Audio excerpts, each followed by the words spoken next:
lonjakan suara yang diperoleh oleh Partai Gerindra di saat pemilu 2019 tidak bisa dikesampingkan peran atau pengaruh dari seorang Sandiaga Uno. Bagaimanapun real kita melihat emak-emak di saat pemilu 2019 itu magnet dari Sandiaga Uno yang menariknya untuk memilih Gerindra.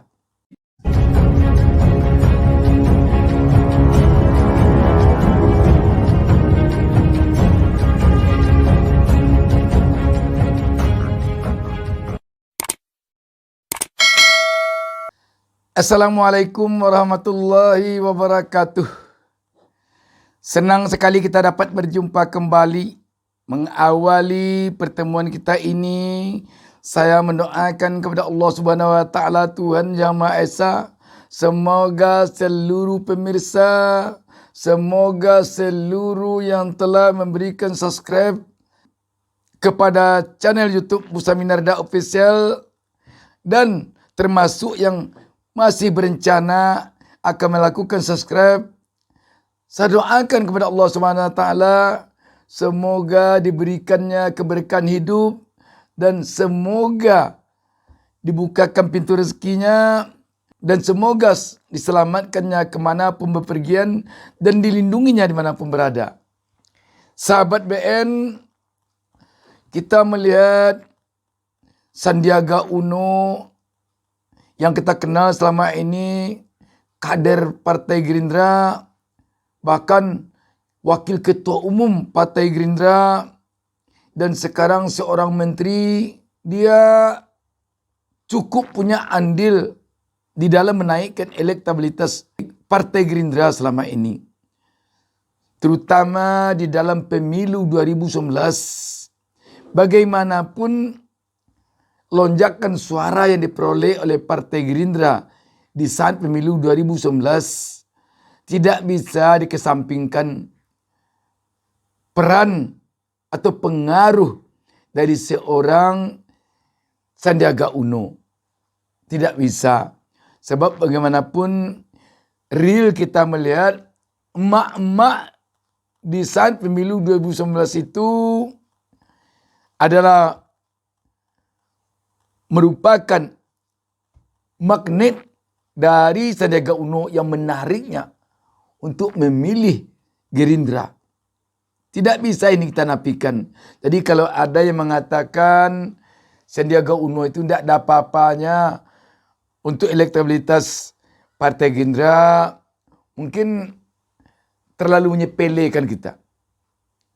Nanti yang kita takutkan kalau Gerindra sendiri yang mengatakan hal demikian, yang menafikan pengaruh Sandiaga Uno, banyak masyarakat yang lari dari Gerindra pada pemilu 2024 nanti karena dia kesal dikatakan Sandiaga Uno tidak punya peran apa-apa dalam membesarkan Partai Gerindra.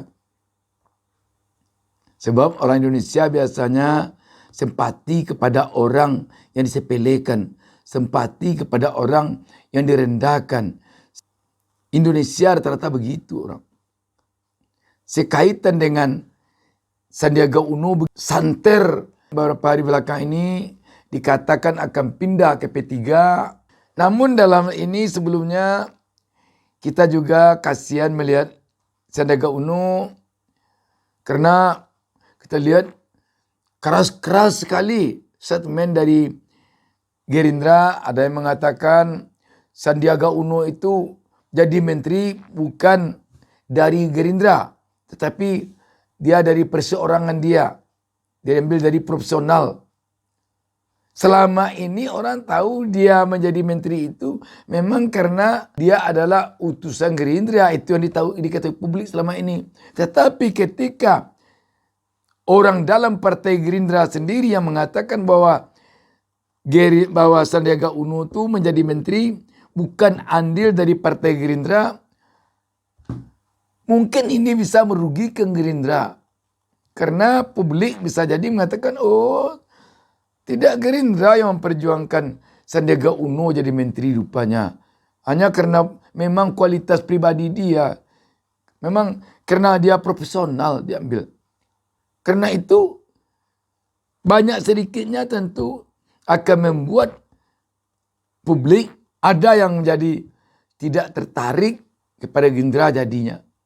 Karena ternyata Sandiaga Uno bukan hasil perjuangan Gerindra, dia menjadi menteri. Harusnya ini kalau menurut kita orang luar partai Gerindra tidak disebutkan ke publik bahwa Sandiaga Uno ini bukanlah menteri yang dari Gerindra. Tidak perlu disebut sebenarnya. Dan tambah lagi ada yang mengatakan dari internal partai Gerindra, Sandiaga Uno kalau mau pergi, pergi aja. Kalau pindah, pindah aja. Dan terakhir kita lihat Ketum Prabowo sendiri yang sepertinya penyataannya ditujukannya kepada Sandiaga Uno. Kita baca sebuah berita tentang hal ini. Wartaekonomi.co.id menurunkan lagi sebuah berita dengan judul Pesan Prabowo Subianto ke Sandiaga Uno _2. Kalau mau pisah, pisah baik-baik. Berita ini hari Senin tanggal 9 Januari 2023. Warta Ekonomi Jakarta. Ketua Umum Partai Gerindra Prabowo Subianto akhirnya buka suara terkait responnya kepada kader-kader partainya yang hendak pindah kapal dan memilih partai lain. Ia pun menyinggung kader yang hendak pergi dari partai namun katanya mesti pamit secara baik-baik. Ucapan Prabowo itu disinyalir mengarah kepada Sandiaga Uno yang diisukan gabung ke Partai Persatuan Pembangunan P3. Diketahui Sandiaga kerap melontarkan keinginannya untuk menjadi seorang presiden. Namun hal itu justru menemui titik buntu di partainya saat ini. Sebab Gerindra hanya mengusulkan Prabowo sebagai capres tunggal. Kalau mau pisah, pisah yang baik silakan. Saya katakan semua partai baik. Kita harus hormati orang yang mau masuk politik.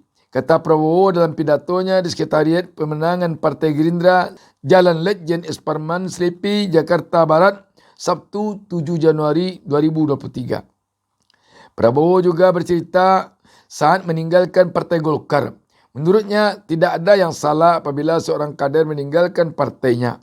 Aku juga dulu di Golkar dengan baik saya menghadap ketum waktu itu aku pamit. Aku bikin surat pengunduran diri untuk pamit, ujar Prabowo. Dalam kesempatan itu, Prabowo pun sempat menyinggung perihal rekannya yang ia sebut keluar jalur atau salah jalan. Baginya itu merupakan sifat dan harus mengoreksi diri. Lain di mulut, lain di hati. Tinggi gunung 1000 janji. Lain di bibir, lain di hati. Kumaha, tukas dia. Jadi sahabat WN, memang kelihatannya Pak Prabowo kalau melihat pemberitaan ini ada kesalnya juga dengan tindakan Sandiaga Uno. Tetapi selaku orang besar tentu dia mengatakan seperti ini. Kalau mau keluar ya keluar. Tapi di bawah diselipkannya lain di mulut lain di hati. Memang di saat-saat seperti sekarang ini perpolitikan sedang hangat. Bisa saja dalam satu partai terjadi konflik internal. Namun tentu tinggal lagi bagaimana partai itu bisa memanage sehingga konflik-konflik yang tidak perlu keluar tidak keluar. Sebab apabila keluar yang rugi bukan saja orang yang berkonflik di dalam, tetapi partai. Jadi yang diharapkan betul oleh partai sekarang tentu agar partai dalam pemilu 2024 nanti meningkat elektabilitasnya. Minimal sama. Tetapi kalau di dalam partai ada perang-perangan, kalau di dalam partai ada konflik internal partai, biasanya itu berpengaruh kepada elektabilitas partai. Kalau partainya ribut, antara tokoh yang satu dengan tokoh yang lain saling beradu, antara faksi yang satu dengan faksi yang lain berantem, biasanya publik memilih untuk tidak mendekat ke partai itu, untuk tidak melirik partai itu, untuk tidak memilih partai itu. Publik inginnya partai yang adem, partai yang tidak ada ribut-ribut, partai yang tidak ada konflik. Biasanya begitu. Jadi memang di saat-saat seperti sekarang ini perlu banyak kesabaran bagi partai untuk memelihara kekompakan dalam partainya. Kalau ada konflik-konflik internal, mungkin perlu diselesaikan secepatnya di internal. Misal, kalau telah kelihatan benih Sandiaga Uno melirik partai lain, atau Sandiaga Uno dilirik oleh partai lain, mungkin sebaiknya dipanggil cepat, dibawa berbicara baik-baik. Tapi ini mungkin telah dilakukan oleh Partai Gerindra. Hanya saja mungkin tidak bisa lagi dibungkus di dalam sehingga keluar jadinya. Namun yang jelas tentu publik berharap semua partai ini dalam menghadapi pemilu 2024 bisa memelihara kekompakannya. Yang dikhawatirkan ada partai yang pecah-pecah sebelum memasuki gerbang pendaftaran ke KPU. Sahabat BN, Sandiaga Uno sekali lagi bagaimanapun adalah tokoh yang potensial untuk bangsa ini ke depan. Dia masih muda, ekonominya sudah mapan. Kalau begini, ada kemungkinan besar Sandiaga Uno beberapa tahun ke depan akan membentuk partai, akan mendirikan partai. Kalau begini. Dan kita melihat memang Sandiaga Uno ini orang yang cerdas. Setidaknya itu dapat kita lihat di saat-saat dia terlibat dalam debat Capres-Cawapres tahun 2019 lalu. Bagaimana bernas-bernasnya pemikirnya waktu itu sangat mengagumkan kita. Semoga muncul terus tokoh-tokoh muda yang benar-benar mumpuni di negeri ini. Agar muncul hendaknya sebanyak-banyaknya. Sehingga persaingan di antara tokoh-tokoh yang ada untuk menjadi pemimpin bangsa ini ke depan semakin ketat. Sebab semakin ramai dan semakin ketat persaingan akan membawa kebaikan kepada bangsa dan negara ini ke depan. Demikian, wassalamualaikum warahmatullahi wabarakatuh. Jangan lupa subscribe. Jangan lupa subscribe.